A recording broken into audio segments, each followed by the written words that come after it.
Zone. Greetings, my fellow Fright Fiends, and thanks so much for dropping by the Horror Zone. I hope everyone's doing well. Today's video is a very special video, one that I've been keeping kind of silent on in terms of one that I wanted to do for this Halloween season. This is something that I've been looking forward to for about 4.5 months now. I found out late spring, early summer that Ferndale, of course, Ferndale, California, where the exteriors of Salem's Lot, my favorite movie of all time, were shot back in 1979. They were going to be doing a 40th anniversary event. Next month, on the 17th of November, marks the 40th anniversary that this movie aired on CBS television. It was a two-part miniseries that aired over 2 weekends, November 17th and November 24th. And I watched the second part on November 24th as a 5-year-old kid, and this movie terrified me beyond words. It's a film that has meant so much to me my entire life. If people follow this channel and have subscribed to me for years, they know that I talk about this film quite a bit when I have the opportunity to, and I've done several of my most popular videos on this channel have been about Salem's Lot. As I was starting to develop this YouTube channel and, you know, just sort of a presence on social media, probably about 9 years ago, I had seen that they were starting to do events in towns where movies were shot, like the Goonies and things like that. They had done an event in Astoria, Oregon, and I reached out to the town council in Ferndale, and I even did an interview with the paper there, and you know, talking about how much I love the film. At that point, I had joined 2 Facebook groups dedicated to Salem's Lot, one of them being Victims of Salem's Lot, which I've been a member of for over 10 years now. And I was telling them, you know, what a presence this film has in the social media space, and that there's a lot of fans out there that would love to come to the town. And if there would be some type of, you know, at that point, you know, there was no, you know, horror conventions weren't what they are now, and I had suggested they do like an anniversary event. Like I said, they interviewed me for the paper and everything. I did hear back from the town council. At some point, at a couple of points, I even heard from a representative from David Soul who said he would have been interested in it, and somebody that actually worked on the film in some of the graveyard scenes had reached out to me and left a message for me on the phone.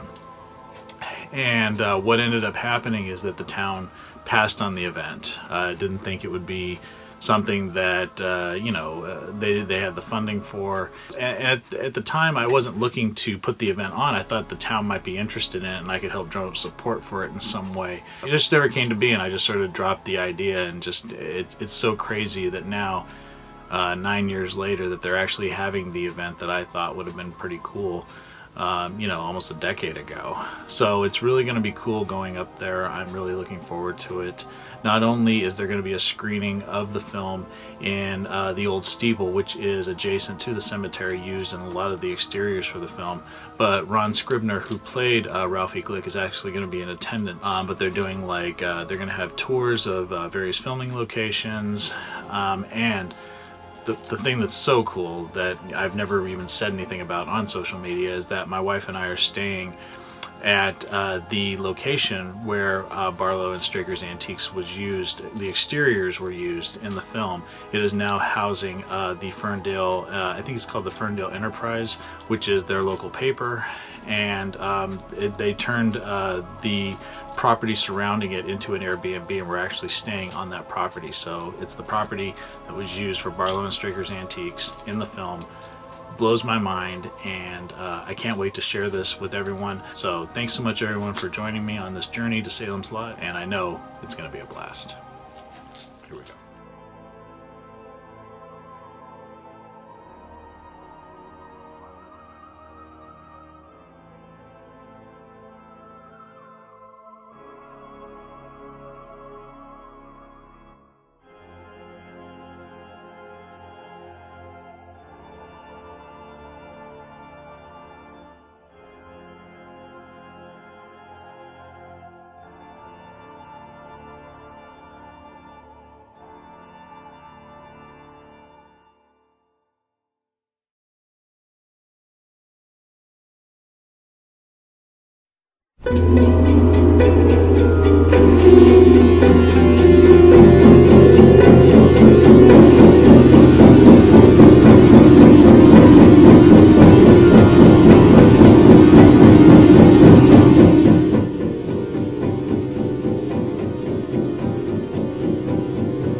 For Barlow and Strakers Antiques was shot here in Ferndale, and this is the actual doorway to the antique store that James Mason walks through. And so across the street from us is the building that was used as City Hall and the police department.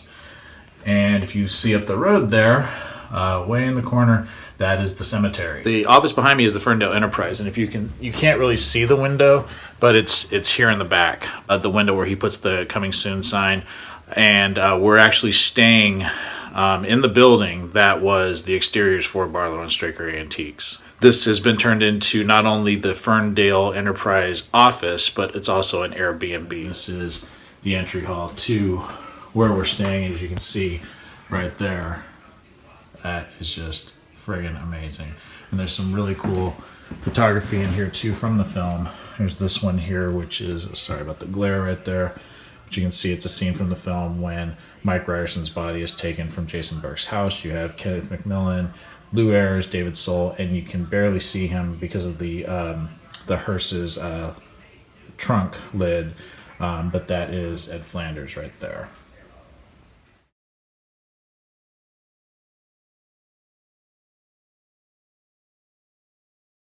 Here's an image of what this building looked like in the film. Is that Cully? Hi.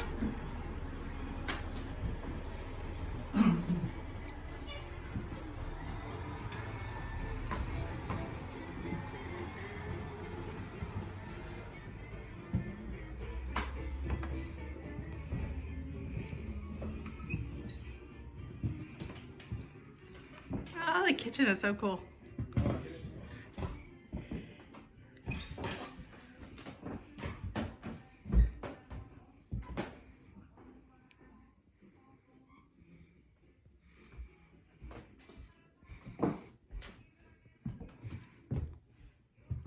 This place is huge.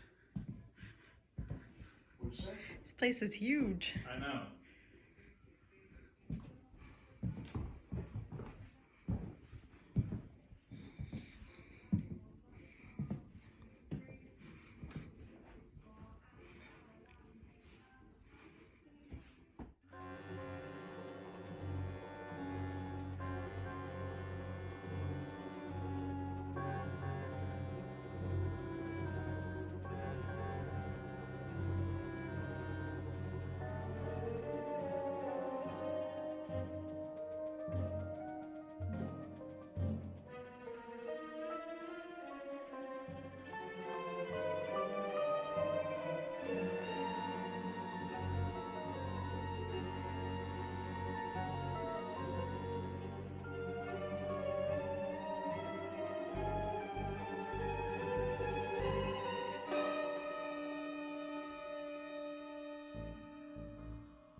I want to thank everyone for taking this time to drop by the Horror Zone. It really means a lot to me that people are supporting what I do here.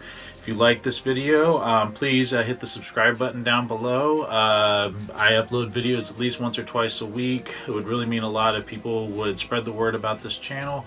This is a passion of mine. I love the horror genre, and I'm really happy to share my love of it with all of you. So thanks so much again for checking it out, and I'll talk to you guys later. Take it easy.